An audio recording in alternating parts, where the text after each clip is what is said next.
Here's It's even worse for you because y'all live in America. yeah, we have a lot of that here. Here's a good. I'm putting it in the voice chat. Do you ever want to see what a lot of those churches sound like? Here's a good example.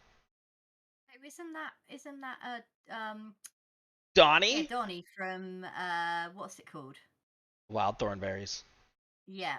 Yeah, every time I hear people being like, yeah, everyone's like speaking in tongues, and you listen to it, it's like, that's not a language. You're not speaking in tongues, you're speaking in gibberish. The 70 tongues of the world Oh, are the it's 70 Tim languages. Curry. It's Tim Curry. Love Tim Curry, but he's so gonna Donnie, die yeah, soon. what the heck? What'd you just post? That's the Rugrats? no, that's Wild Thornberries. It probably Oh, I thought it was Rugrats. predates you. Yeah. What the heck? He just ate his toe. Very interesting show. I got so many questions already. Invader Zim. Ah, dude, Invader Zim was amazing. Gonna sing the Doom song now.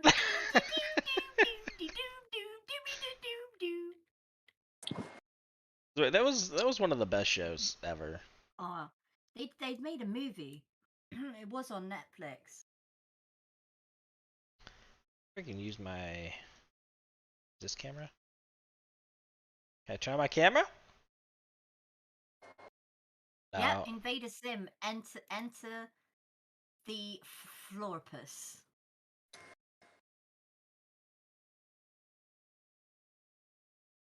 Sim movie made for Netflix.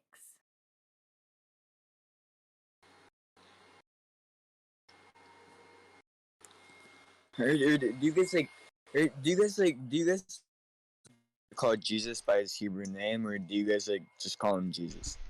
I see that face, awesome. I just call him. I just call him whatever. It depends on the audience. Like if I'm around most I'll say both if I'm around people who know him as Jesus. Yeah.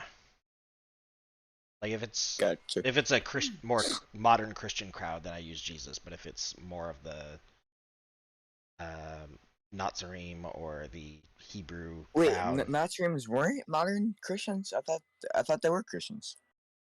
so modern Christianity I would refer to as like Roman Christianity. So anyone who believes in the Trinity or is heavily Greek based, that would be more modern Christianity. The Hellenists. Yeah. The Hellenists. Well, yeah, so that sounds. But that sounds bad, but it basically. Yes, it does. Known as sounds bad. Like being Hellenistic. It's a Hellenistic way of thought. So the current philosophies and ways that we approach things is a very Hellenistic approach. So it's very like philosophical, very polar opposite. Whereas the Hebraic mindset is a very different way of looking at things. Yeah. Ooh, a new challenger entered. Peculiar treasure. Ooh. Bro, I can't. I'm so slow. I can't read. Wait. I still can't read it, bro. I can help you. We can get some books out, and you can read them to me.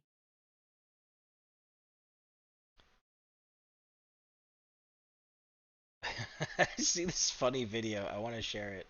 Hold on a second. Let's see if I can do a screen share. Because this is funny.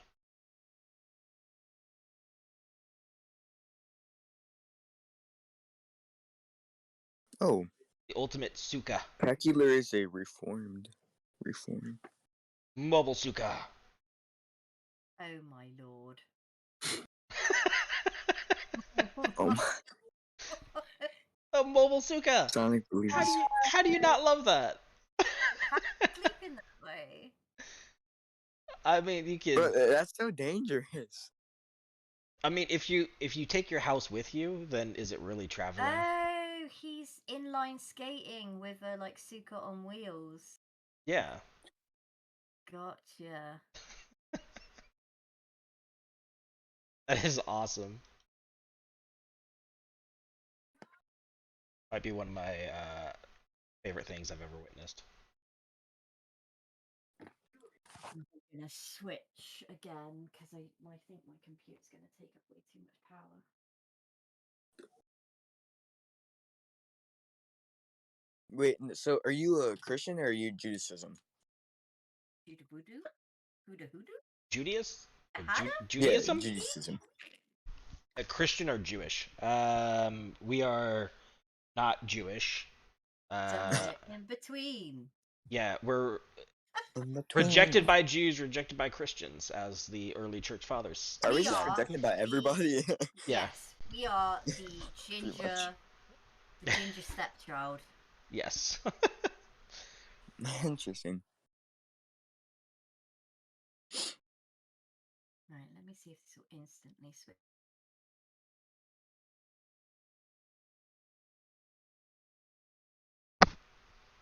Ooh. You have a whole Hebrew program? In our Discord? Yeah. Yeah. Bro, your server's stacked. We have a lot of info in there. Baz is the one that was leading that, and he currently is hanging out with his Baby. newborn baby. So once he's done with that, then he'll be back, and we'll be doing probably like Hebrew classes shortly after. Gotcha. Ba-ding. Yo! What's Wild good, Woods! Wildwoods? It's Wildwoods! Wild, wild woods. Good morning. Ohayo gozaimasu. Okiki desu ka? Mm, Sorry, I just woke up. All Gucci. Oh yeah, Oh my it's God. like 4 a.m. there, isn't it? Yeah, yeah. We're Didn't gonna get much sleep last night, so I thought I'd better get some sleep tonight. next.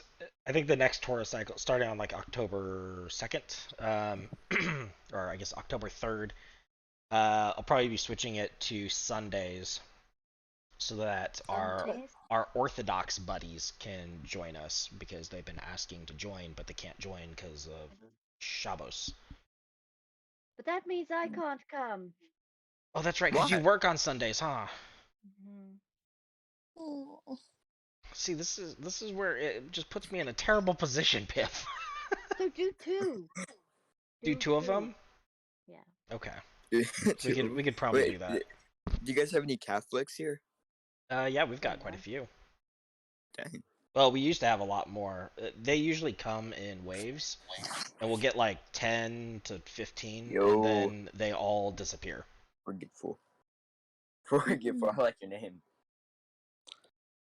Oh, Forgetful, what's going on? No one ever talks anymore. We're talking right now. Yeah. This is This is my first time enchanting. here, so I'm just kind of listening for a moment. This is an It's not- enchanting not- conversation. oh. Mm. Oh, sorry guys, just give me 5 minutes. I'm No. just gonna head outside so I No. don't wake up my You've got kids. 5 seconds. 4, 3, 2, 1. Too late. I'm pretty Yeah. sure. I think you're counting seconds. You're doing it wrong. Counting incorrectly. How do you count correctly? You have to use the little bead thing where you move over one bead at a Oh time. my. Yeah. That's the only. Abacus. If you're not using Do you that, even you're not. know how to use an abacus? Yeah, you slide it over. No, Obviously, that's that's not it. how You use just an slide it abacus. over. And then when you reach 10, you Abacus- slide them all abacus- back like a typewriter. Abacus doesn't you just go again. do addition; it does other stuff too. Its primary purpose is entertainment. No, it's a piece of equipment. Well, my child had one. She was very young. It's a functional calculator. She did not use it as a calculator. So, Austin, how often do you do this Like a Bible study. Bible study stuff. Yeah. So we do it every Saturday at 2 p.m. Eastern, but this is the last one where it'll be 2 p.m. Eastern. I've got to come up with a new schedule that works for more people. So we'll probably end up doing one on on Sunday, and then possibly the one on Saturday might just be a shortened one, but just a run through of everything as well. So it'll be like the full reading. Me. Yeah, it's mostly because I hate Piff, so that's why we're changing up the He schedule. just So doesn't want me to sing anymore. That's what it is. that was the Bruh. problem. How can we get rid of Piff? Do it on a day she works. Yeah. Well, just take off 2 days. You're just robbing Yeah. me my community. Do you really think they're gonna let me take off a Sunday when they give me a Saturday off and nobody else? Yeah, I mean, tell them you're sick. I don't know. That would be a sin. I would be lying and I'd be leaving people without care. Just every True. week. Yeah, I'm sick again. I got the Sunday sickness. I think they pick up on it quite quick, don't you? Probably.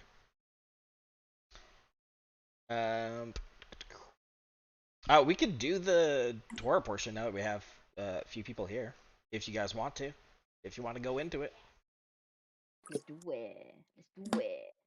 Alright. Sure. I'll do a share screen here.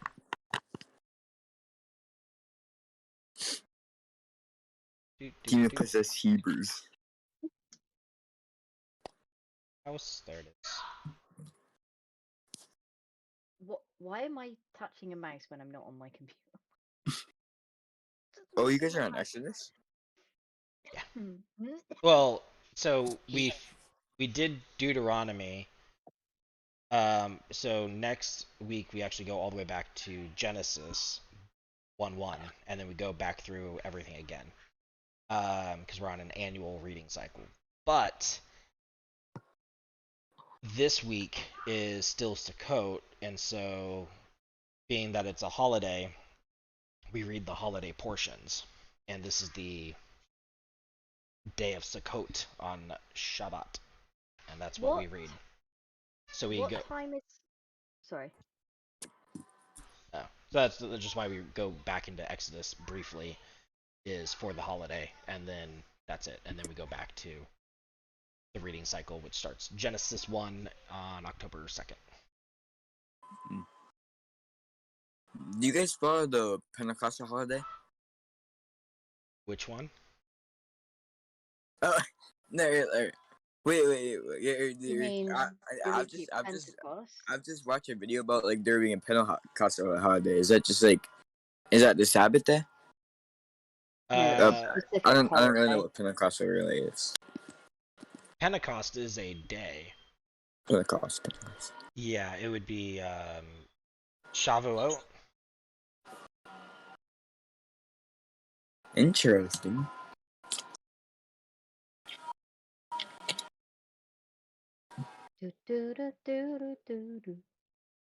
See, bro, look at that singing. How would you hate that singing? That humming. The humming singing. Yeah. Yeah, Austin. Austin. Why so much don't. hate? Just try to find a time that works for everyone. I was gonna say, Except Piff. what time is it for you when it's 11 o'clock at night for me? I don't even know. What time is it right now? Oh, for me, it's 8 o'clock at night. So you're 5 hours ahead of me. So 11 o'clock your time would be... That's 4 a.m. my time. Oh. Oh. Work. It's a little early. Let's see here. What about... What about end of a Saturday? What time? Like When if is we your did... end? You're 5 hours ahead, though. Could we do like 10 o'clock your time? Yeah. Then it would be 10 p.m. your time, but it would be Yeah, that puts it at 5 p.m. our time, or on the East Coast, and then West Coast is still ringing in at. But is that going to be nightfall for you guys? Will Sabbath have ended? No, Is still the wouldn't thing. be. But we would be able to still get some of the people over in like other parts of the world. Austin, you're streaming? Yeah, But to follow. it's a Saturday. I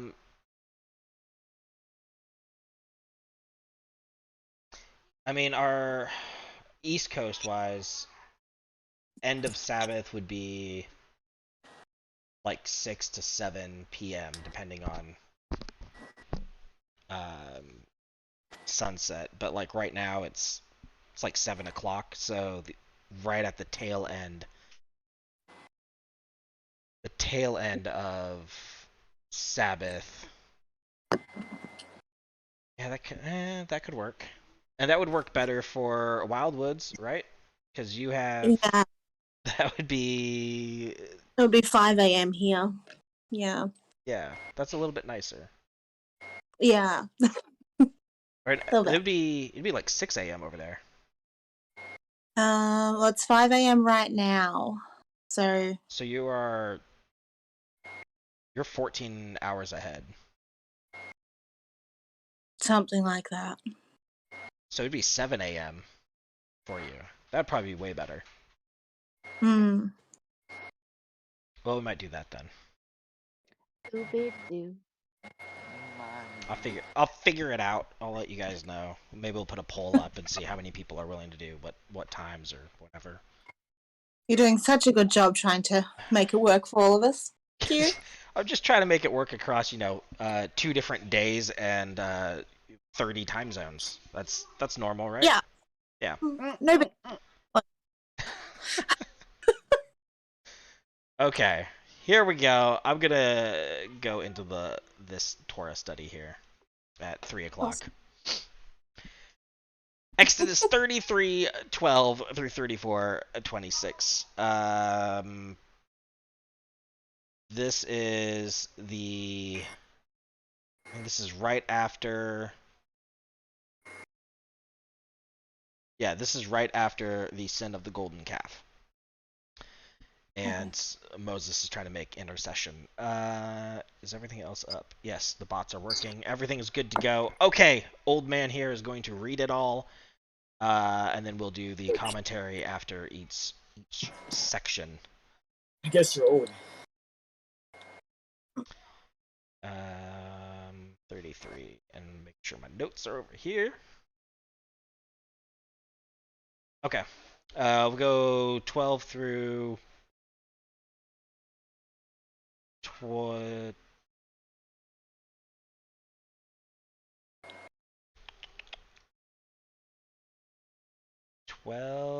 to 23.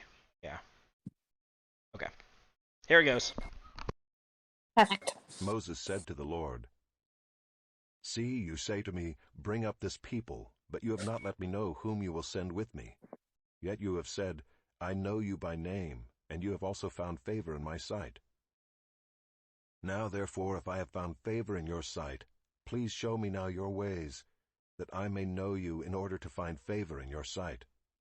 Consider too that this nation is your people." And he said, "My presence will go with you, and I will give you rest." And he said to him, "If your presence will not go with me, do not bring us up from here. For how shall it be known that I have found favor in your sight, I and your people? Is it not in your going with us, so that we are distinct, I and your people, from every other people on the face of the earth?" And the Lord said to Moses, "This very thing that you have spoken I will do, for you have found favor in my sight, and I know you by name." Moses said, "Please show me your glory." And he said, "I will make all my goodness pass before you, and will proclaim before you my name, the Lord.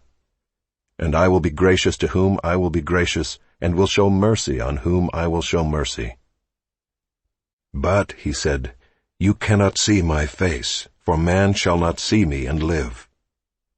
And the Lord said, Behold, there is a place by me where you shall stand on the rock, and while my glory passes by, I will put you in a cleft of the rock, and I will cover you with my hand until I have passed by. Then I will take away my hand, and you shall see my back, but my face shall not be seen. Okay. Comments, questions, answers to questions that don't exist yet. Who's the Lord? Is that like God? Yeah. It's the Most High. Yeah. So there's one interesting thing is the first part. Where is it?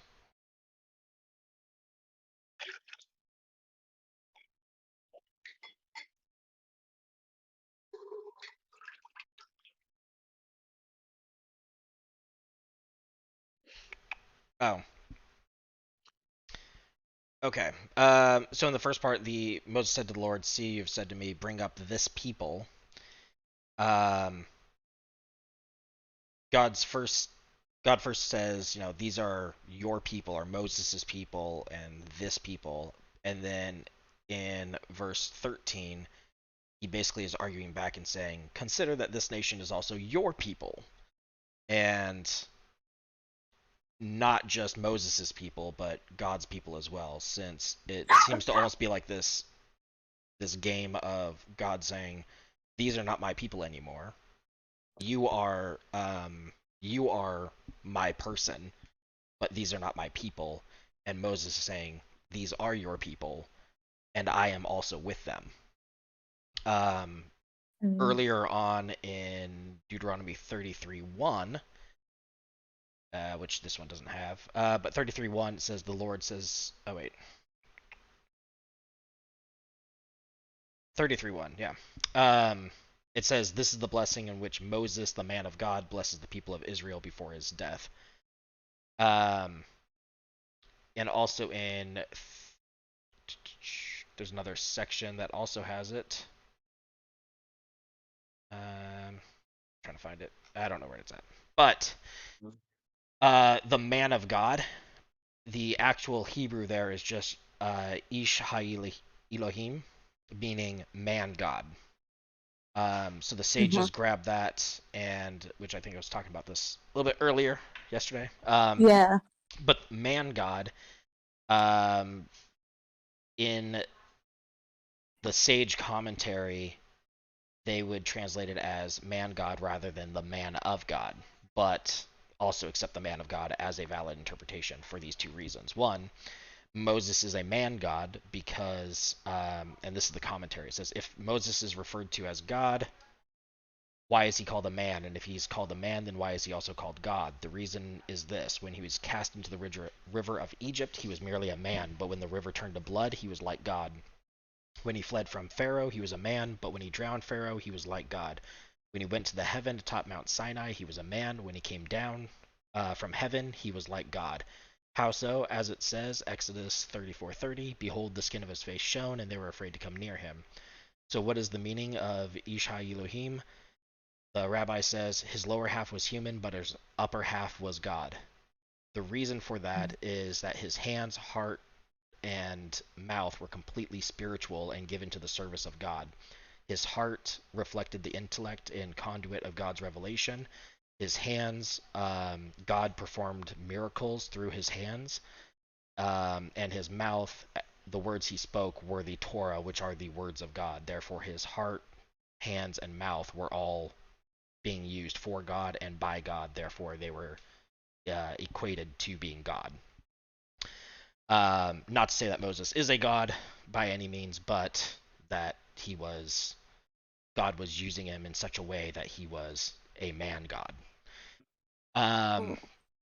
However, the man of God, using the of portion, he is called the man of God as a singular, because in this time when he's doing this intercession, God is saying, "These are your people," and he's saying, "No, these are our people." He is seen as the singular person who is a man of God in that time. And he is the only one who is the man of God. No one else is truly a man of God because all of them have disobeyed him. And that's why it's called the man of God and not a man of God. And this kind of plays into this whole idea of this intercession of the man of God interceding on behalf of the people who are not really men of God because of the golden calf sin. Yeah. Yeah. Okay. Any other commentaries or anything else? I've got one more after this, but yeah. I've really found it interesting the verse 16. It's how will I find how shall it be known that we have found favor in your sight? So in ancient Near East, they the gods previous to Yahweh were regional, so they stayed put. And so the fact that God would go with them was new. Mm-hmm. There was no other gods that went with people. They stayed in their regions. So that's why it was different. Yeah. Mm.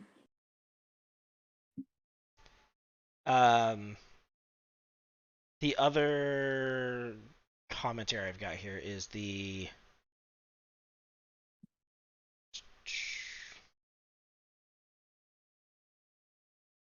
this element right here. The Lord said to Moses, "This thing that you have spoken, I will do for you have found favor in my sight, and I know you by name."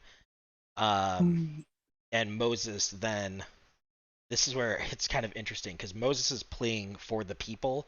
Basically, don't destroy all of the people. And we'll go through. I know that there's a traditional part of the prophets, but instead of doing that one, I'm going to go to Psalm 90, so you can kind of see what that whole thing's about, and it's really awesome. But this part, he's pleading for not so that the Israelites don't get destroyed by God. And then after God is like, okay, the thing that you asked, I will do. Moses then takes it a step further and is like, okay, pleading with God worked this time. And doesn't just leave it at that and say thank you, but he also says, please show me your glory, as if to add something to this negotiation. And he wants to see kind of a accurate representation of God's character, like a full view of God's glory. But God's saying, you cannot see my full glory because anyone who sees it would die instantly. Another thing is it talks about no man shall see my face, for they can't see me and live. And then also later on it says, I will cover you with my hand, and you shall see my back, but my face will not be seen. God does not have hands, face, or back. He's not a tangible or corporeal material. So these are all using anthropomorphic features that are not supposed to be taken literally. In the Onklios, it says that this is more of like a later interpolation by scribes, and this wasn't like the original intended reading of this, but it was included to help the reader understand. So this is saying that from the Onklios point of view, as well as Rambam, it is saying that Moses wanted to see this unveiled version of God's presence or God's glory. Saying, I will show you myself as I walk away, isn't talking about God having a tangible form and limited to a confined space, like he can walk away from Moses, but rather that Moses will be able to catch a glimpse or a fraction of God's glory, or like the full meaning of his name. Which then in verse 34 or chapter 34 kind of talks about this a little bit, so this kind of a crossover here. but it says as God passed by, he essentially made the full meaning of his name known, and that was revealing a piece of glory to Moses, and that piece is known as the 13 attributes of God. And the 13 attributes are the Lord, showing that he is the master of all things. The second attribute is also Lord, but it's said twice for an emphasis on an unchanging character of God. The other one is God, showing his deity and his power. Compassionate, because he is mother-like. Gracious, shows favor and grace to the undeserving. He's slow to anger, because he's patient and waiting for the sinners to repent. Abounding in kindness and love, because his devotion to fulfilling the covenant is abundant. Truth, because he is completely fair and honoring.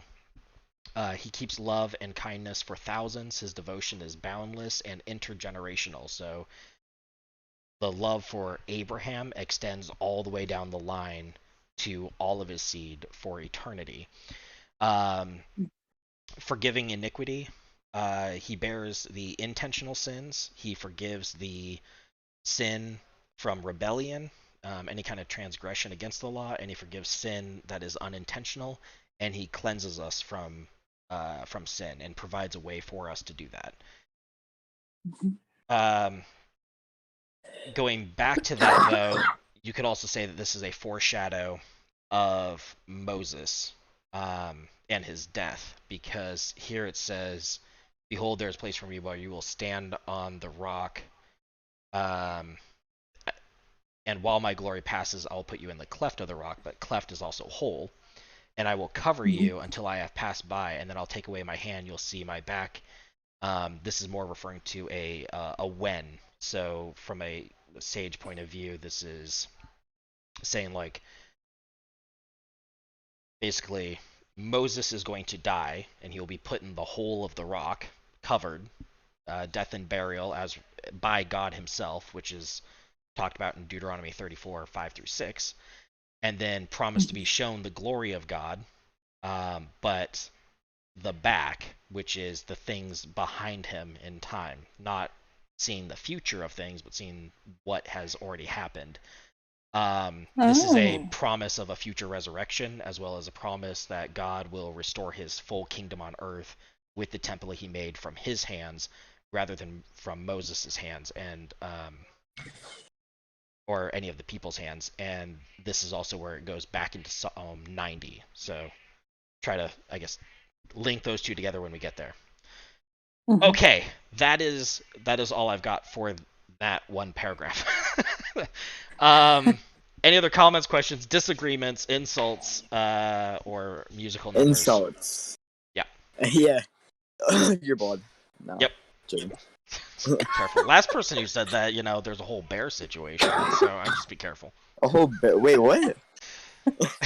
Anyway, there's two guys who called a prophet bald. They were saying baldy, and then they got mauled by bears.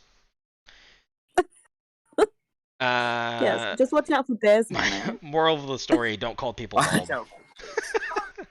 Don't call people. Okay. Yeah. I got you. All Or right. come to Australia because there's no Your bears. time will come, Sailor. Your time will come. I'm waiting for you, man. Okay. Here we go. Moses makes new tablets.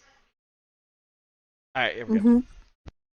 The Lord said to Moses, "Cut for yourself 2 tablets of stone like the first, and I will write on the tablets the words that were on the first tablets which you broke.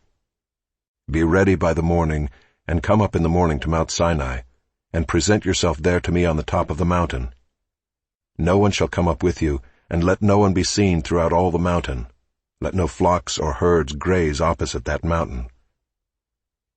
So Moses cut 2 tablets of stone like the first, and he rose early in the morning and went up on Mount Sinai as the Lord had commanded him, and took in his hand 2 tablets of stone. The Lord descended in the cloud and stood with him there, and proclaimed the name of the Lord. The Lord passed before him and proclaimed, the Lord, a God merciful and..." Okay, so just pausing it real quickly. This is what's known as the 13 attributes of God, and you'll see it starts off with the Lord, being that these two attributes are individual here. But this is proclaiming the name of the Lord, which is revealing the glimpse of his glory, as referenced Okay. in just the previous chapter.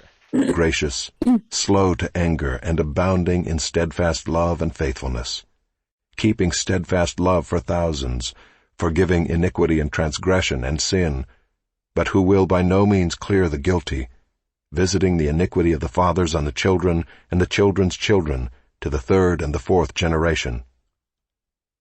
And Moses quickly bowed his head toward the earth and worshipped. And he said, If now I have found favor in your sight, O Lord, please let the Lord go in the midst of us, for it is a stiff-necked people, and pardon our iniquity and our sin, and take us for your inheritance. And he said, Behold, I am making a covenant. Before all your people I will do marvels, such as have not been created in all the earth or in any nation, and all the people among whom you are shall see the work of the Lord, for it is an awesome thing that I will do with you. Observe what I command you this day. Behold, I will drive out before you the Amorites, the Canaanites, the Hittites, the Perizzites, the Hivites, and the Jebusites. Take care lest you make a covenant with the inhabitants of the land to which you go, lest it become a snare in your midst. You shall tear down their altars and break their pillars, and cut down their Asherim. For you shall worship no other God, for the Lord, whose name is jealous, is a jealous God, lest you make a covenant with the inhabitants of the land, and when they whore after their gods and sacrifice to their gods, and you are invited, you eat of his sacrifice, and you take of their daughters for your sons, and their daughters whore after their gods, and make your sons whore after their gods. Okay. I'm going to stop there for a second. So there's a interesting parallel here with Jesus and Moses. You have Moses coming down from Mount Sinai with the covenants, the essentially what is the representation of like the ketubah, the marriage contract. And he sees that everyone is essentially breaking the covenant while the marriage contract's coming down in hand. So there's a good parable on this, and let me see if I can find it real quick.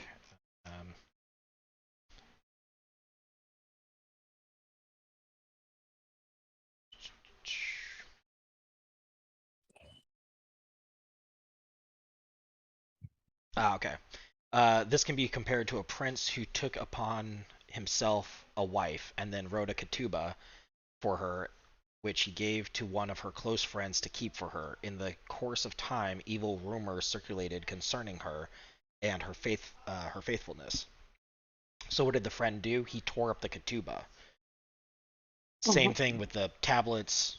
Moses comes down with this ketubah, breaks the tablets because of he's witnessing this unfaithfulness that's going on. Likewise, when he comes down, he then breaks it, but then tries to mediate the situation, goes back up, ascends back up to mediate for the people. And then he comes down again, bringing about the covenant in its fullness with all information around the covenant, and they start living out this covenant. Likewise, Jesus comes down, and while he's down, the people are breaking the covenant. He's like, here, I have the contract, I'm ready, like, let's enter into the kingdom right now. They break that covenant. Hi. Yep. They break that covenant. Hold on a second. Okay, bye. Break that covenant. They break his body, destroy his body. Then he ascends back up, and now we're waiting for the descent of Jesus again, to finalize that covenant and bring in the new covenant into fulfillment again. So it's the same thing that Moses did, and we're just waiting for this last piece for Jesus to come down and fulfill that exact same thing. Oh, that's very cool. As it says, a prophet will arise like Moses, and yeah, and Jesus has done that in almost every single way. There's just a few things left. Okay, that is all that I have on that. Any other comments, questions, disagreements, whatever? I don't think so. Okay. Here we go. Going into more of the commands. Yep. You shall not make for yourself any gods of cast metal. You shall keep the feast of unleavened bread. 7 days you shall eat unleavened bread, as I commanded you, at the time appointed in the month Abib, for in the month Abib you came out from Egypt. All that open the womb are mine, all your male livestock, the firstborn of cow and sheep. The firstborn of a donkey you shall redeem with a lamb, or if you will not redeem it, you shall break its neck. All the firstborn of your sons you shall redeem, and none shall appear before me empty-handed. 6 days you shall work, but on the 7th day you shall rest. In plowing time and in harvest you shall rest. You shall observe the feast of weeks, the firstfruits of wheat harvest, and the feast of ingathering at the year's end. 3 times in the year shall all your males appear before the Lord God, the God of Israel. For I will cast out nations before you, and enlarge your borders. No one shall covet your land when you go up to appear before the Lord your God 3 times in the year. You shall not offer the blood of my sacrifice with anything leavened, or let the sacrifice of the feast of the Passover remain until the morning. The best of the firstfruits of your ground you shall bring to the house of the Lord your God. You shall not boil a young goat in its mother's milk. All right. Any comments, questions, commentary? The you shall not boil a young goat in its mother's milk, is that referring to just Passover? Like, is that just for the Passover feast, or? I don't believe so, because it's Okay. referenced in other locations that are not related to the Passover feast. Okay. I think it's mentioned 3 times. Oh, okay. Yeah. And as far as how that is to be interpreted, there are numerous discussions about that. If you go with the Orthodox view, it is do not cook or even mix any kind of meat with milk or any kind of dairy, because technically it says young goat, but the word for goat could also mean anything in the likeness. So any kind of cattle or milk producing creature that is edible. Yeah. So Yeah. more realistically would be just don't boil any kind of animal that has been a young milk producing animal in its mother's milk. But mother is also that's another one of those weird terms where the term for mother there is just a familial, so it could be father's milk, cousin's milk, brother's milk, sister's milk. Okay. So mother is kind of the one that is used in English because it's the one that makes the most sense, because you wouldn't have your brother's milk or your father's milk or your cousin's milk. Yeah. So really it's just any animal in any kind of related animal's milk.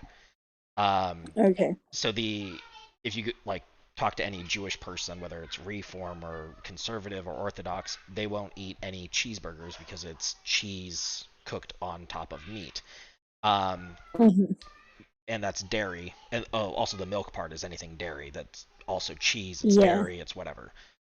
But likewise, saying don't boil a goat or cook a goat or an animal in your father's cheese also sounds really weird and odd. So mother's milk and goat, that's kind of how they left it. However, when it comes to chickens are not milk producing animals. And the rabbis have also mentioned that this is a safeguard or a fence that's kept around it because the command to keep the commands is to safeguard the commands. And so by putting any Yeah. kind of fence around a command is technically fulfilling the command of keeping the commands. Yeah. So you're fulfilling one by doing another.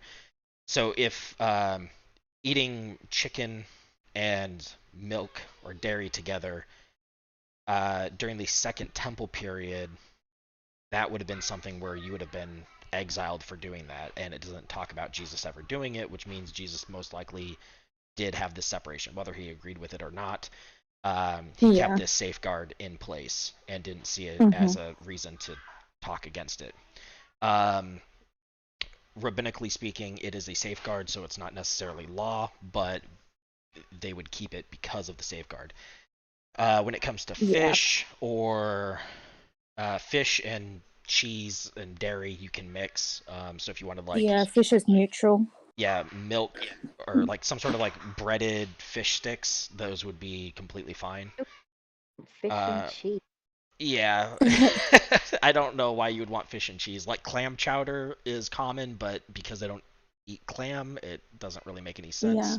And I don't think anyone wants like salmon chowder. That sounds gross. Actually, I've had salmon chowder. It's Is it? actually really good. Ah, that sounds terrible. Just fish chowder in general sounds terrible. No, I've not had any other kind of fish chowder, but salmon chowder I have had, and it was really good.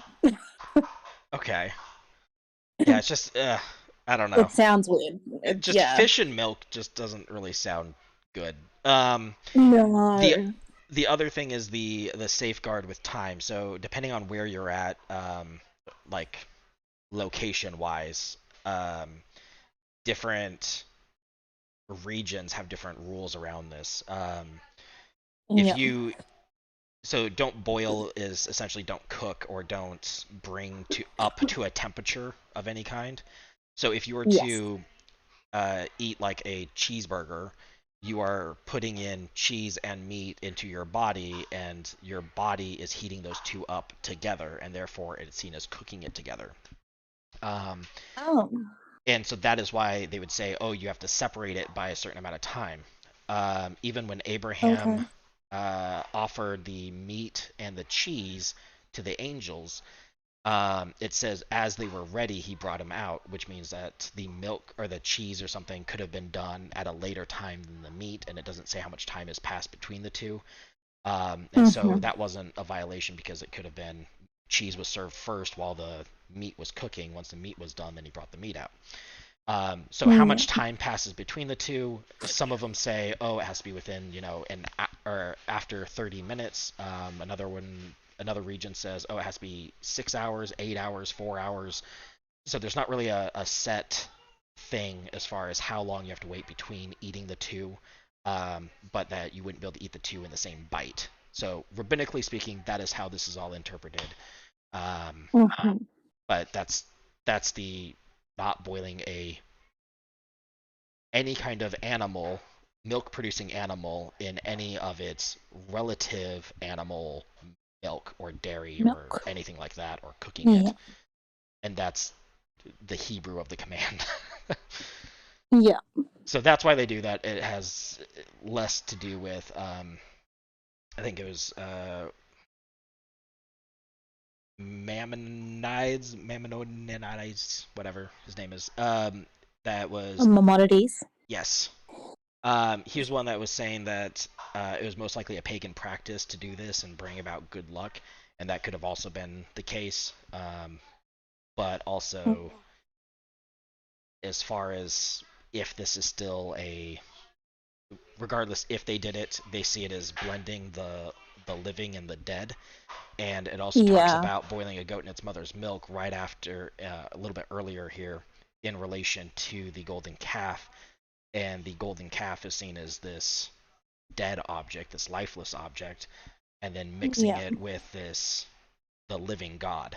So you've now merged death and life together. Likewise, something that's supposed to provide life, like milk, should not be mixed with something dead, like meat. Anyway, that's the interpretation. And that's it. Yeah. So now you know. No, that was good. I like it. Okay, John. So I'm going to go into the gospel portion. This is John 7:31 through 43, and then we'll wrap up with Psalm 90. Cool. Yeah. So here we go. John 7:31 through 43, and we'll just go the whole thing. Yet Yeah. many of the people believed in him. They said, "When the Christ appears, will he do more signs than this man has done?" The Pharisees heard the crowd muttering these things about him, and the chief priests and Pharisees sent officers to arrest him. Jesus then said, "I will be with you a little longer, and then I am going to him who sent me. You will seek me, and you will not find me. Where I am, you cannot come." The Jews said to one another, "Where does this man intend to go, that we will not find him? Does he intend to go to the dispersion among the Greeks, and teach the Greeks? What does he mean by saying, 'You will seek me, and you will not find me,' and 'Where I am, you cannot come'?" On the last day of the feast, the great day, Jesus stood up and cried out, "If anyone thirsts, let him come to me and drink. Whoever believes in me, as the Scripture has said, out of his heart will flow rivers of living water." Now this he said about the Spirit, whom those who believed in him were to receive. For as yet the Spirit had not been given, because Jesus was not yet glorified. When they heard these words, some of the people said, "This really is the prophet." Others said, "This is the Christ." But some said, "Is the Christ to come from Galilee? Has not the Scripture said that the Christ comes from the offspring of David and comes from Bethlehem, the village where David was?" So there was a division among the people over him. Okay. Similar division that we still have, isn't it? Yep. Mm. Yeah, I guess any comments, questions, anything around any of this? I don't have any commentary for it.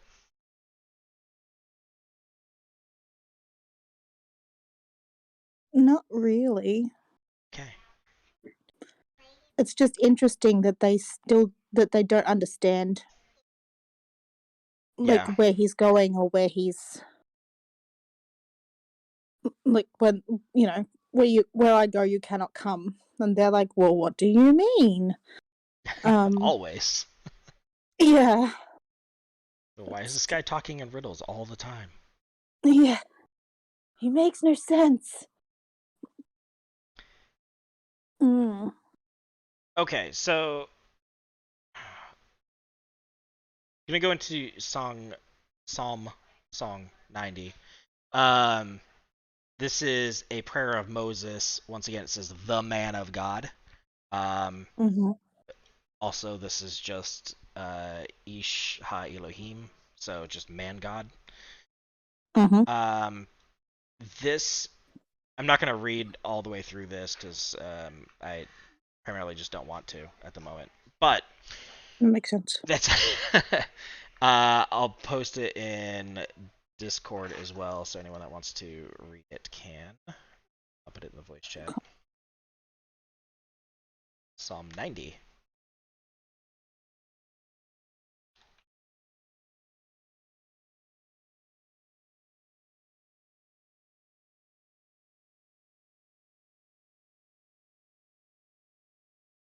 Okay, that's not gonna work. That's fine. So this is the prayer of Moses, the man of God. Yeah. And this is seen as the cry by Moses to God right after the golden calf. So golden calf situation happens, and Moses, when he goes up, he is fasting for 40 days, 40 nights, and praying to God the entire time. And this is the psalmist's version of what that prayer was that Moses was saying over and over to God this entire time. So it first starts off speaking with God being this infinite master of all, super powerful, and then comparing that to man, who is a just a regular being who dies. It then says, return, O children of man, for 1,000 years in our sights, 1,000 years in your sight are as yesterday when it is past. If we lived forever, and this is one of the blessings of death, if we lived forever, many would probably procrastinate because return is no longer an issue if it can be delayed indefinitely. But if we say, oh, okay, there is a death, there's a stop to your life, now there's a restriction, and there's a time frame, and there's a threat to that time frame of even being shortened that we don't know. And so we have this time frame which we have to return. God is infinite and indefinite, and there is this huge contrast that Moses is making between God being infinite and us having just this one small life and trying the best we can within this life, and we don't have eternity to look at from this point of view. So death is the only way in which we can actually return to God or have that motive to do so and fulfill the command to return. So then you have God when it talks about 1,000 years or like one day. God sees everything almost as like a flash in time. So there's going to be two comparisons on this. One of them is that 1,000 years are like a single day, but also everything is always in the mind of God. So it's like it's constantly replaying. The golden calf sin is constantly present in God's sight because he's eternal and he's outside of time. So he still views the sin of the golden calf today as if it is currently happening. Likewise, he also sees the death of Yeshua happening constantly as if it's happening currently right now. But men view each minute as its own moment, and it affects us in numerous ways. But we also can experience failure, we can move on, and we can forget. So whereas we might sin and then not even think twice about it or remember it, God remembers that and holds on to it for eternity as if it's constantly happening in front of him all the time. And then talks about how men are fragile, unlike God, and that God sees all these sins and all these things, past, present, future, as if they are happening all the time. And everything's permanent. So when God is angry, and he could be angry with just one person or one generation. But it says he visits the iniquity on the third, fourth generation because a single day of God's anger could be thousands of years for us. And Moses is making that plea of, look, for you're angry for a brief moment of time, but for us, by the time we die, let's see here, like here in verse 9, it says, all of our days have declined in your fury, and we have finished our years like a sigh. Making this huge comparison that our entire lives will basically become tales for future generations, where it's like, oh yeah, remember this thing way in the past, remember the golden calf incident, like ancient generations ago. But for God, that was seconds ago, because he experiences time differently than we experience time. So yeah,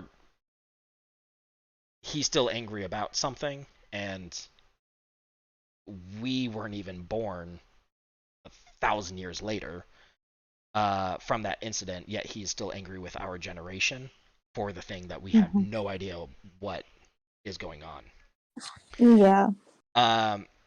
It then goes into talking about this petition.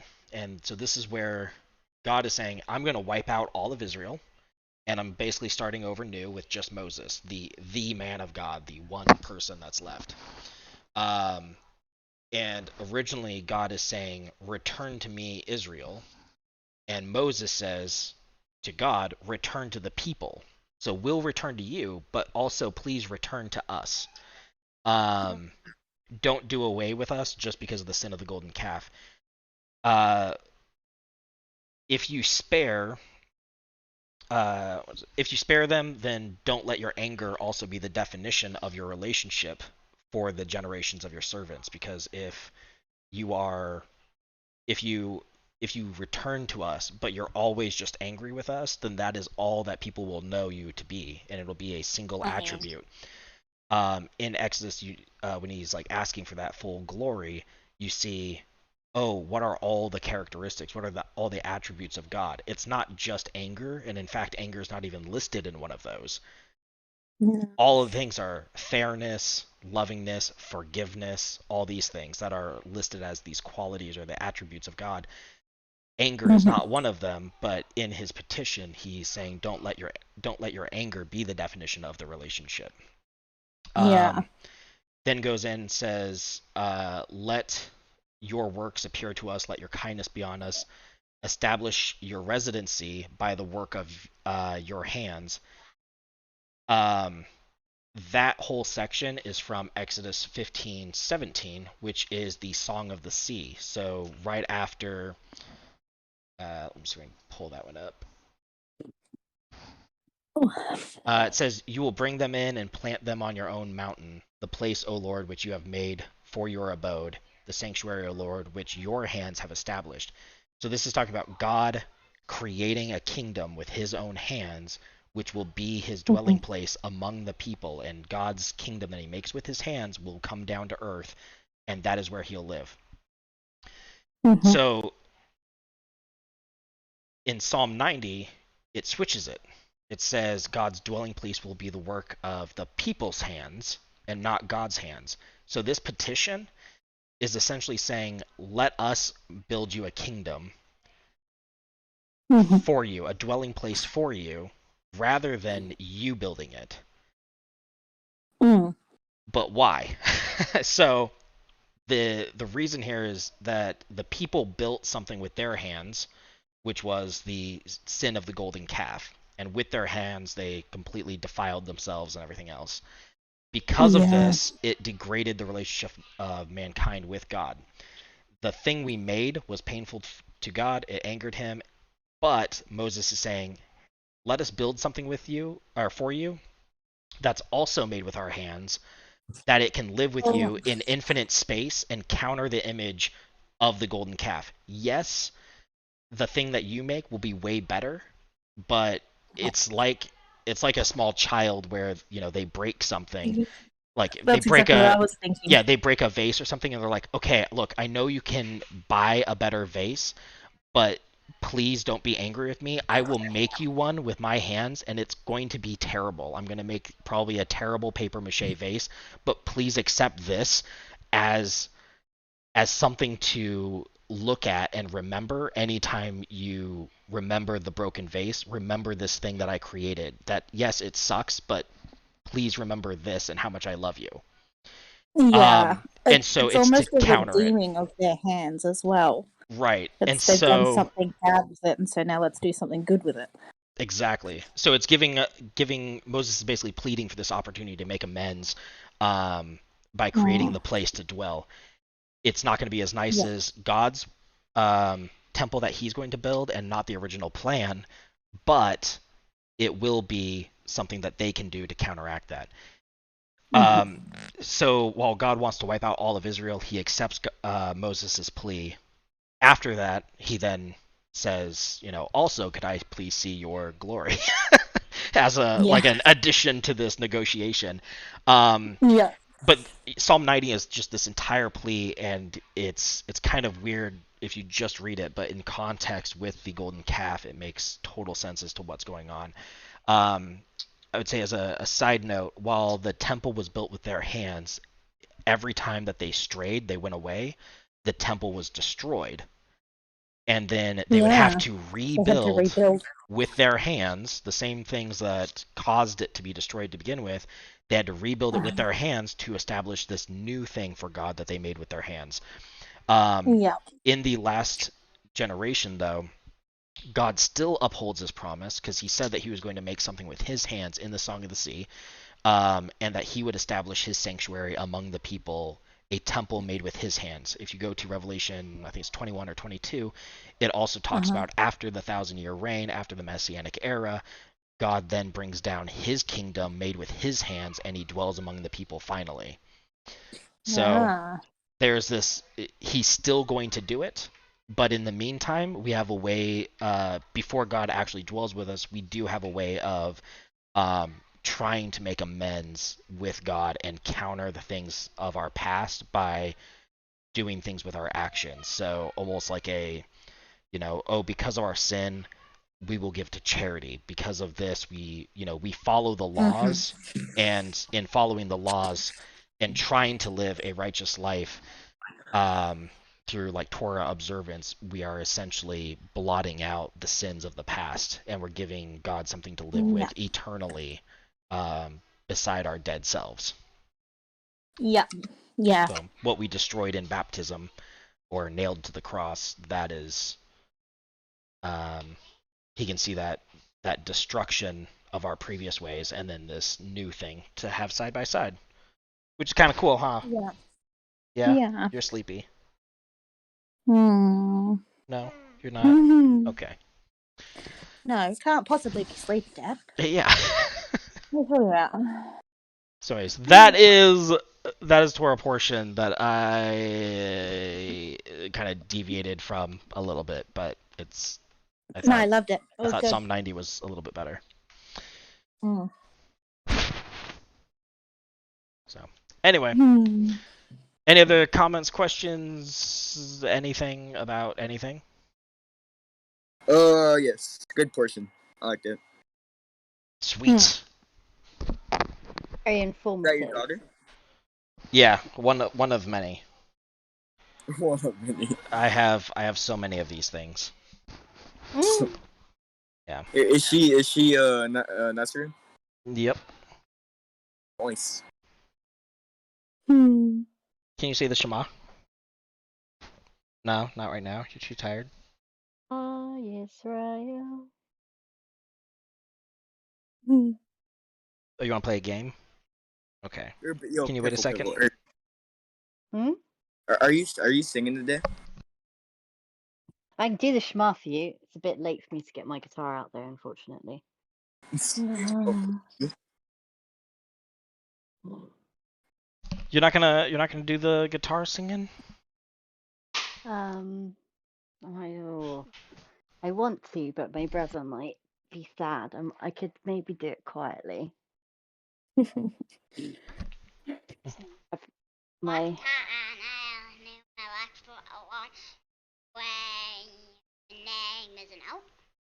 Good. oh, was that coherent? Yeah, she's on the other side of the mic. She did the. I asked her if she could do the prayer, and she went with the mealtime prayer. Oh, well done. Woo.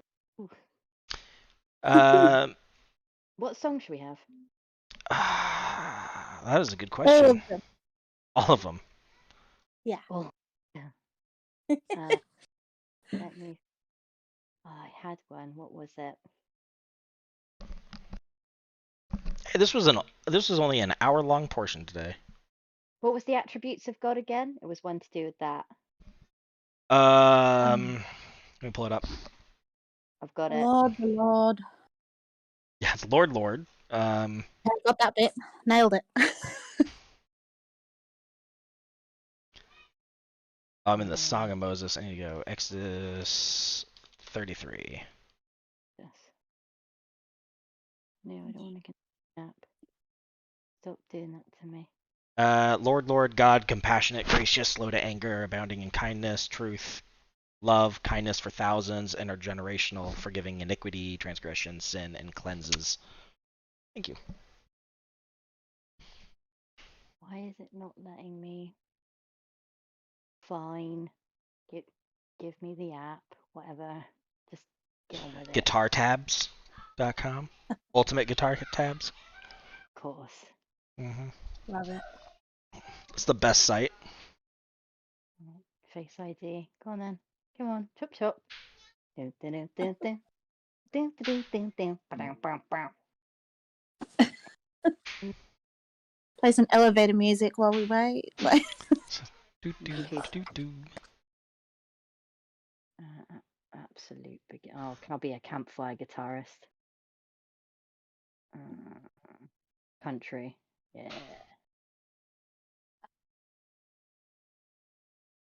Oh,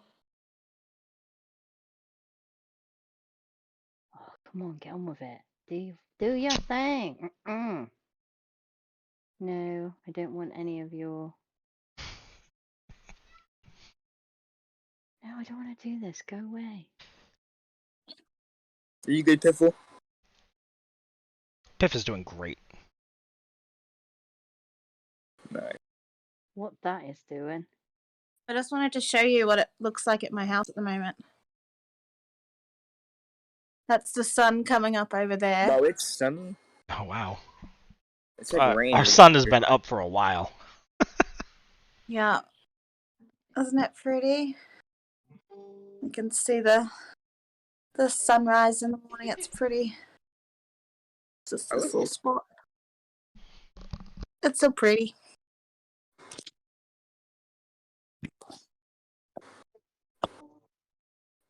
Oh, it's cold. It's freezing.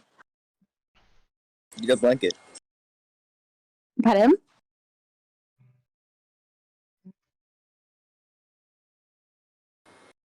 Oh. That's horrible. Why is that? That's wrong. Oh, thank you. Got it. Thanks.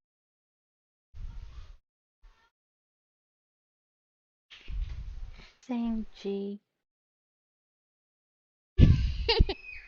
Need this lady trying to sing to me. Just let me have the chords. Jeez, Louise. Bro. What is this shockingness? Piffle, are you good? What song is it?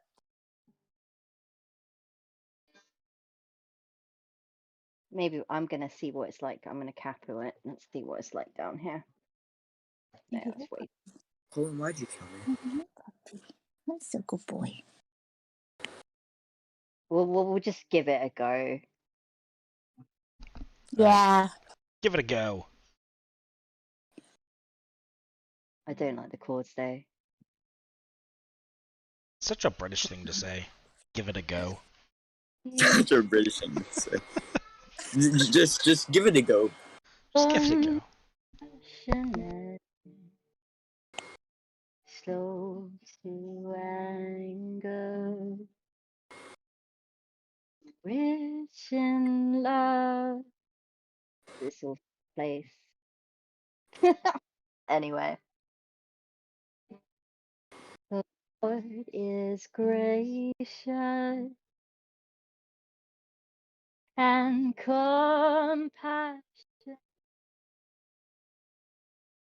slow to anger, and rich in love. Time. I don't like it. You don't like it? It's gracious and compassionate, slow to anger, and rich in love. What's this pre-chorus bit?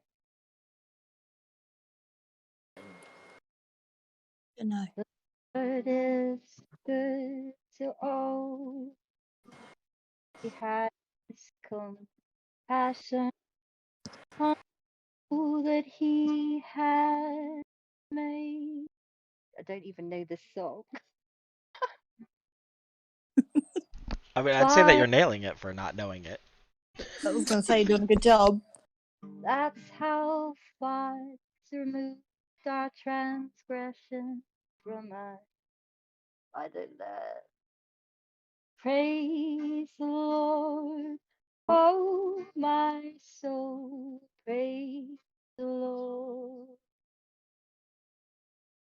Praise the Lord, Oh, my soul, praise the Lord. And then there's like a chorus again. Good job, Piffle. As the Easter sun stands how far our transgression from us. I want to like go into a key there. Anyway, it's a song that I don't know, It's a I good like one. it. but yeah, it just had that stings in it.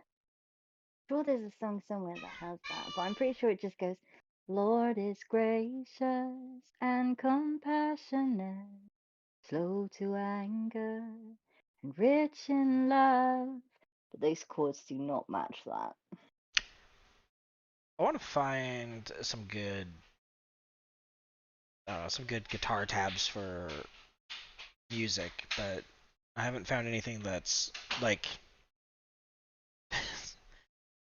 solid theology music and also doesn't suck. I And just trying to rewrite find that. Austin. I just rewrite the Mm. lyrics. Oh, yeah, I mean that would probably do it too. I have to be somewhat creative now, thanks. Gosh. Oh, Um, cool. have you guys heard? I don't know, Kings of Leon. Yeah, and the Kings of Leon. They do some really good. They sing the Psalms. So Shane and I've do good songs as well. yeah.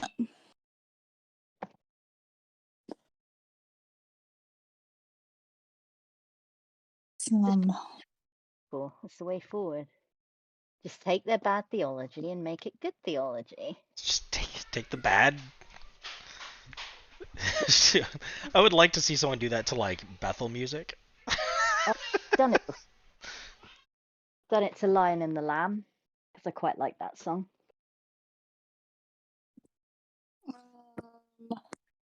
No, it's not Kings of Leon. It's somebody else. Shane and Shane, telling you. Okay. There's another one. They do 23, Psalm 46.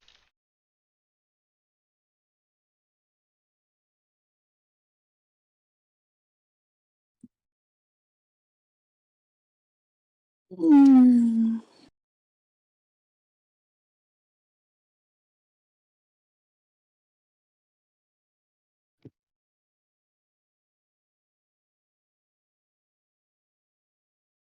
Oh, Sons of Korah. Yes, they do That's Psalm what I was thinking. 1. Yeah, Sons of Korah do.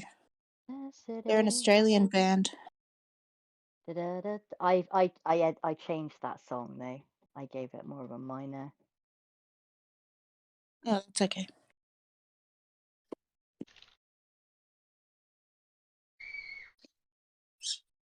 Oh, brr. Yep.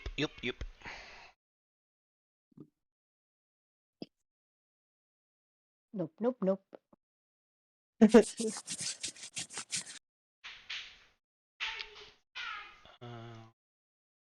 Hmm. Oh? Oh, good boy. Well. Oh. Oh, cold.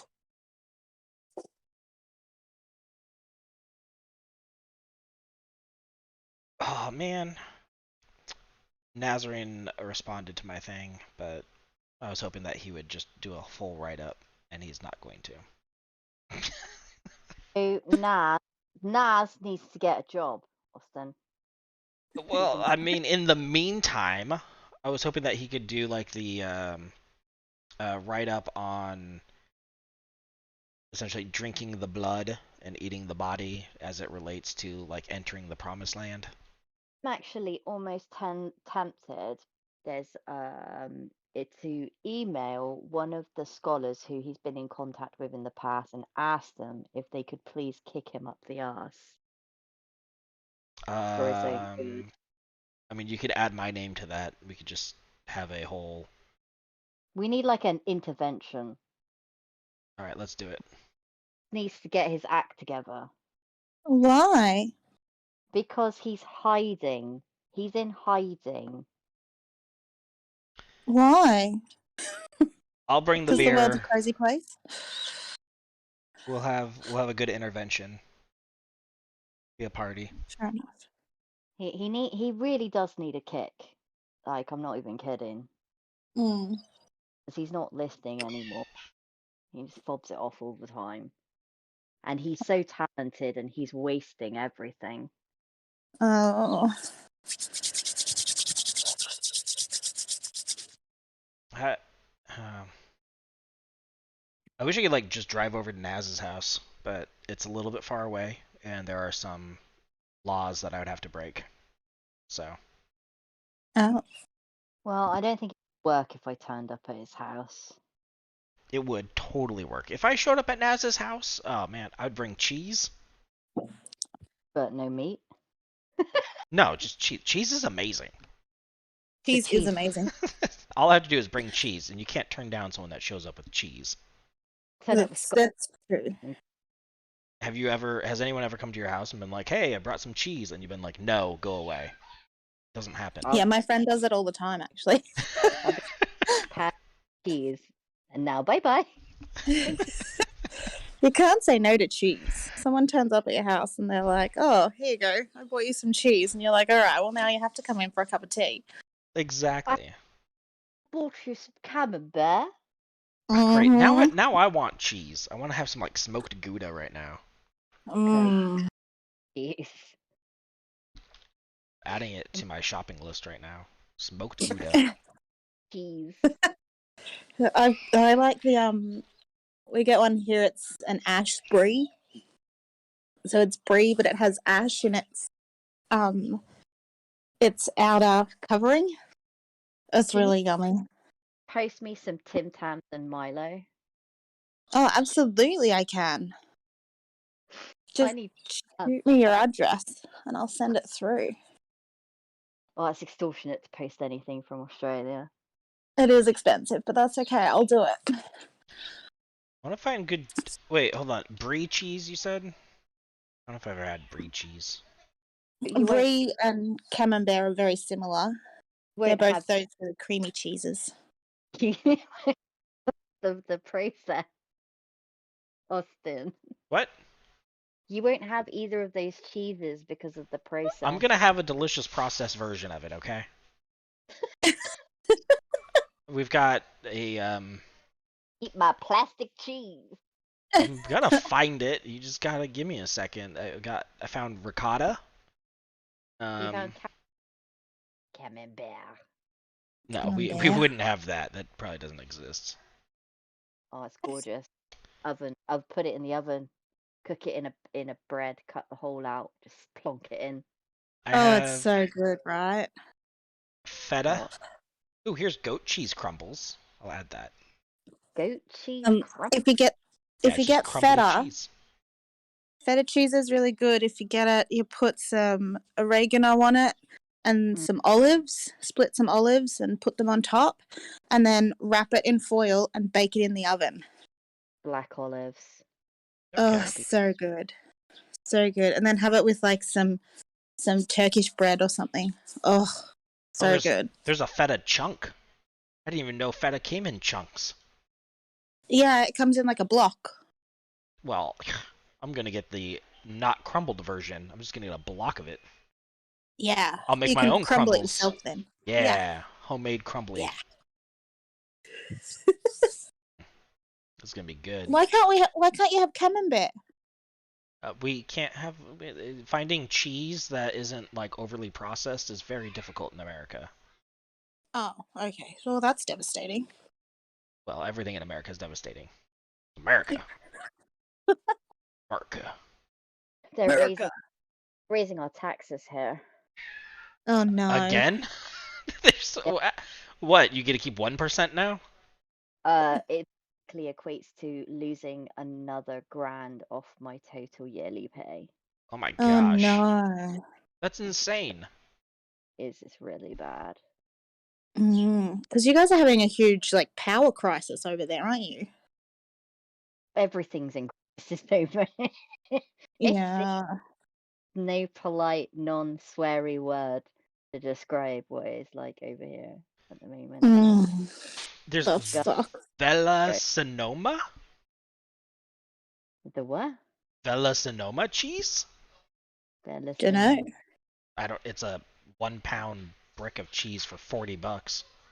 But it Yeah, looks like it's holy not cow. processed. That's expensive.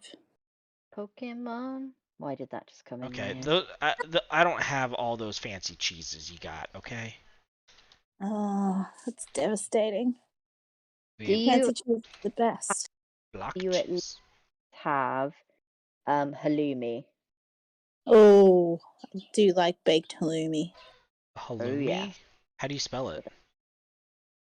Oh H gosh. A L O U M I. Halloumi, something like that. Halloumi. No, we don't. We don't have that cheese. Oumi. Halloumi. We have Kraft cheese. Oh, what? Kraft. In some Oh. plastic. Kraft cheese. Do you know what they have in Australia? Real They cheese. have coon cheese. We do have coon cheese. It's changing its name though, because that's the racial slur. That's a shock. Yeah. Here, I'm gonna read off what like Velveeta cheese is. Actually, here I'll do Kraft cheese. Kraft cheese single ingredients. We get Kraft cheese singles. They're gross. We call it plastic cheese. Oh yeah, that's what we have. Yeah, that's what we call it. What's- Squirty bottle. Like, what's that about? Oh, spray cheese? That's disgusting. Spray cheese. Yeah, spray cheese. It's cheese in a can, and you can spray it because it's not real cheese. It's Do with it. plastic cheese. Do That's with so weird. We get something called creamed cheese. And it comes in a jar, and you spread it on your We do. bread. We have Guys, that you as got- well. That's nothing like squeeze cheese. Here. Oh. Do you guys Philadelphia? What was that? Sorry. Philadelphia. Oh, sweet chili Philly. So we get it in a like a little tub, and it's got the Philly cheese in it, but underneath it, it has like a sweet chili sauce. And so when you serve it, you just tip the tub upside down on a plate, and all the sweet chili pours over the top of the cheese. It's so good. I like the garlic and herb Philadelphia. Okay, I'm gonna Oh. show you. I haven't tried that one. Show you this awesomeness here. Okay. Mm-hmm. We're eating easy cheese. At school. It's the day American versus cheddar. It says it's made with real cheese, so that's comforting. Also, excellent source of calcium. Ready? No, it's not. Oh my goodness. It's not easy for YB. It's a little like half and half. It's like a little pizza. Oh, so it's like whipped cream, but cheese. This is like a friend activity, you know? I don't think you should take this straight to your face. Cheese, cheese, cheese, cheese. Ah, really delicious. 1, 2, 3, 4. Don't laugh too much. They're connected. Look. Why Ew. so serious? This is exemplifying that. I know. Cheese. Yeah, it's kind of gross. It's like mayonnaise, but Form. cheese. Oh, Yeah, but it's made with real cheese. Okay. It's not real What? cheese. It's just made with real cheese. What's wrong, buddy? Oh, can you come inside? I can help you. Go and put your feet in. It's kind of cold out here, so I don't want to be outside. Okay, go put some socks on. Why Swarms in the chat? Swarms was asking, why did God destroy Sodom and Gomorrah? Because it was a place. Yeah, they were doing the things that you're not supposed to do. Yeah, they were. Yep. Yeah, they weren't good. They were defiling each other in all Yeah, sorts of fancy ways. And they were not good, gracious hosts. Yeah, there's a lot of evil in those two areas, and the Benjamites were completely obliterated for doing that. So yep. that don't touch a prophet's lady. Someone asked if that would intervene with their free will. No, not at all. You are completely capable. It's like saying that that having a judge and police, like having policemen or something, is intervening with people's free will. It's to protect people and Also, to contain it. it's also Yeah. the conversation with Abraham when it came to Sodom and Gomorrah that the Most High said he would spare Sodom and Gomorrah if there was even 10 righteous people left in the city. And he couldn't even find a single righteous person. So No. yeah, it's you have free will, but just because you have free will and you run out into a street doesn't mean that you're not going to get killed. That's right. You cannot think that you can just do anything without there being some form of consequences. That doesn't impose on your free will. It just means that you have to. Something happens. Yeah. Yeah, you have to bear the consequences of your choices. Hello. Ew. For some reason, the stream just closed, but I just restarted. Can you rephrase what you just said? About free will? Yeah. Basically, you have free will to run out into a street or toss yourself off of a cliff, right? Mm-hmm. If dying at the end of tossing yourself off a cliff, does that stop your free will? No. Okay, so you still have free will regardless of the consequence. So if God intervenes and kills you because of the choices you made, because of your free will, it doesn't mean that you don't have free will. It just means that your choices led to the destruction of yourself, which you knew that the consequence would lead to that. If I sin and I die, that is the consequence of sin. But if I were to throw myself off of a cliff, likewise, the consequence of throwing myself off a cliff is I also would die. So I still have free will. It's just I don't have free will without consequence. That's right. Yeah.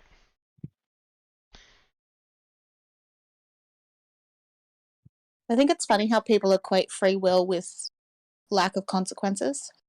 Mm-hmm. I mean, typically that's how it works, right? Yeah. People want to just be able to do whatever they want and not have to worry about it. It's like, well, that's not real. Was it if God intervened too much, people would say I have no free will, and if he didn't intervene at all, they would say God doesn't exist. Yeah, or he doesn't care. Or he doesn't care, and so anytime he intervenes, people are like, he's destroying my free will. But anytime he's not actively helping you, you're like, God doesn't care. You cannot win because everyone just grumbles against God no matter what. It doesn't matter what is going on. Grumble, grumble, grumble. Yeah, when the Israelites were in the wilderness, you have them. God, when they were slaves, they had all the jewelry, all the gold from the Egyptians. They didn't have any of that when they were slaves. As soon as they weren't slaves, they were freed. They took all of the gold, the earrings, jewelry, everything from Egypt, and all the Egyptians just handed it to them. So they were God gave them all the wealth in the world, and they had it all. And then they used that wealth, like the wealthiest people traveling through the desert, and all they did was grumble the entire time. When they were slaves and had nothing, they were like, where is God? He must not care about us. We're slaves. Oh, I wish that God would help us. Now they're the wealthiest people, and God is literally guiding them, and they're grumbling, being like, all I'm getting is the food you provide. I want to have this new food. I want to have this thing. Where's my water from, I want these things. They're always not satisfied, and then they even turn all of their bunch of their jewelry into a golden calf, and then afterwards he's like, okay, we need to humble everyone back down to remember what it was like when you thought I didn't care. So remove all of your jewelry now. Now you're a poor nation traveling through the wilderness. Yep. So yeah, it doesn't matter what you do. People are going to like, and if anyone thinks, oh, I'm better than Israel because I wouldn't have bowed down to a golden calf. I mean, tell that to the Catholic Church in general because they're using the golden calf or they're using like Mary and statues the exact same way that they use the golden calf. Yep. So Yeah. yeah, Naughty. naughty, naughty. Tusk, tusk. Mm-hmm. Mm. Jigglypuff. Jigglypuff. Oh, I love Jigglypuff. I want to be a Jigglypuff in real life. I want to sing people to sleep and draw You on want their to be a face. Jigglypuff? Yeah, it's like Yeah. life. Holla. Mm-hmm. Yep. Yeah.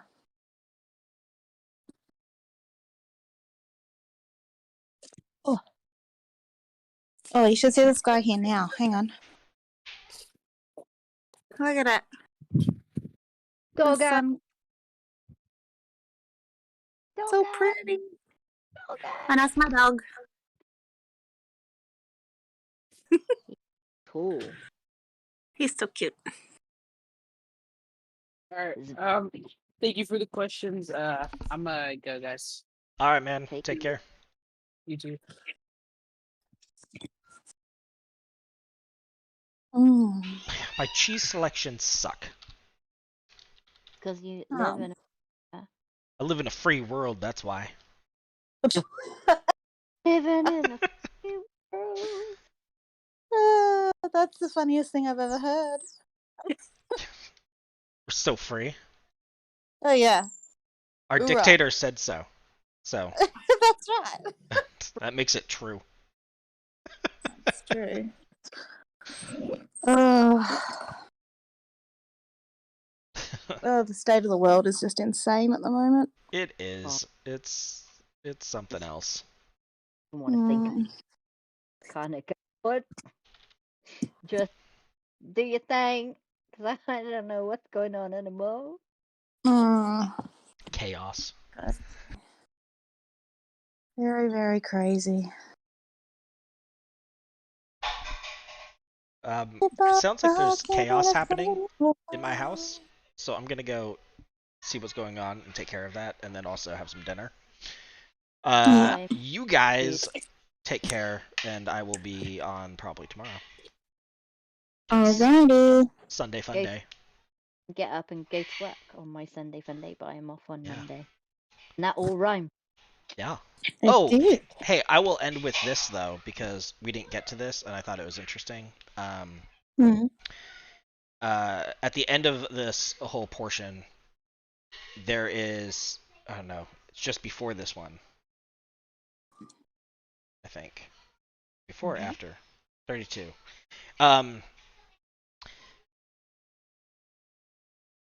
It says, so Aaron is not punished for the sin of the golden calf, but he's the one who made it.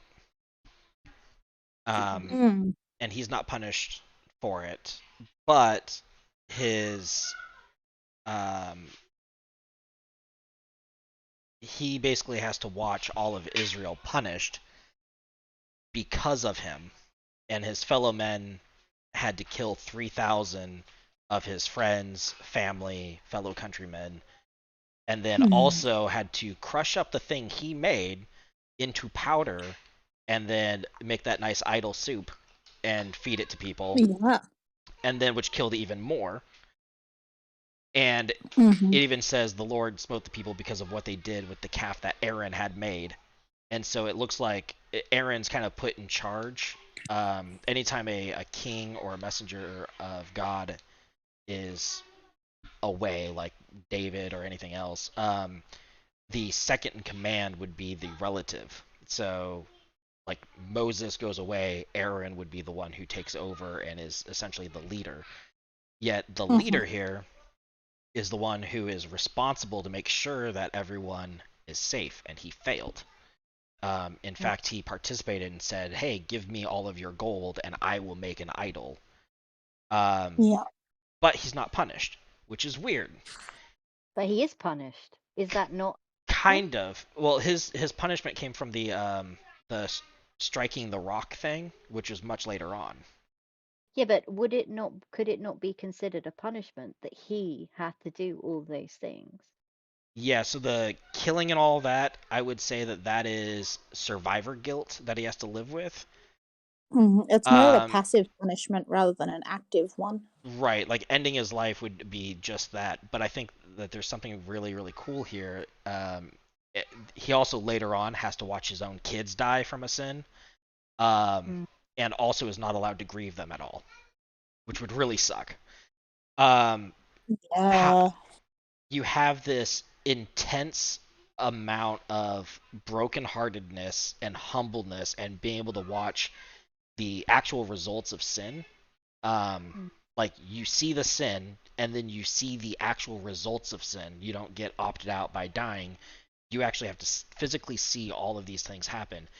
So knowing the true consequence of sin and how many people it affects, even though like you yourself sin and then you see how many people it affects from your own sin, he is ultimately the absolute best person to serve as a high priest, because he is the only one that can truly understand the price of sin and what it takes to atone for those sins. Yeah. So, and it's only through that survivor guilt that he would be able to do that. So yeah, it's just But look at like very broken interesting. example. Look at who? Like broken families, like when there's a divorce or separation of parents and how the kids suffer that. Yeah. Yeah. Like I watch it all the time with my James's kids, even though the divorce was lawful, the pain and the anguish that the children have experienced due to their mother's dysfunction is absolutely terrible. Yeah. Yeah. Also knowing that you're supposed to be the leader and you have all of Israel, the surviving members of Israel, also looking at you, knowing that you failed them. Like you were the one who was supposed to lead, and you failed all of them, all of these survivors. Yeah. And it's your fault that they're all dead as leader. And like all of those survivors would have had children or would have known somebody who died. Yeah. And so, yeah. Can you imagine the grieving that went on at that time? Oh man, that would just be. Could you imagine the resentment that those people would have towards him then? Oh yeah. But they, like, so they much. Stand on. They were complicit in it. Yeah. But it's kind of like, just because they're complicit, it's still, well, my child had to die and you're still alive. That doesn't feel fair. There's also like, and I think it's just the mentality of wanting to blame someone for things, because even if like modern day, a country, like a leader could say, hey, we're going to do this, and then everyone follows them. You see that with America is always a good example of people blindly following stupidity.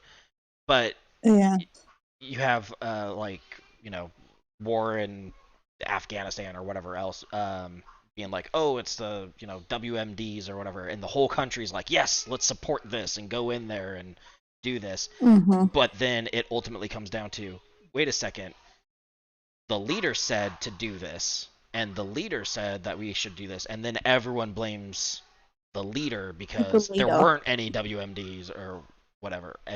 Yeah. And so then they put all the blame on him, even though the entire country was like, yes, let's do this. Now it's all shifted, like, wait, you were in the wrong. You as a leader failed us. And I think the same thing would have happened here, because people don't change as a whole. No. Anyway.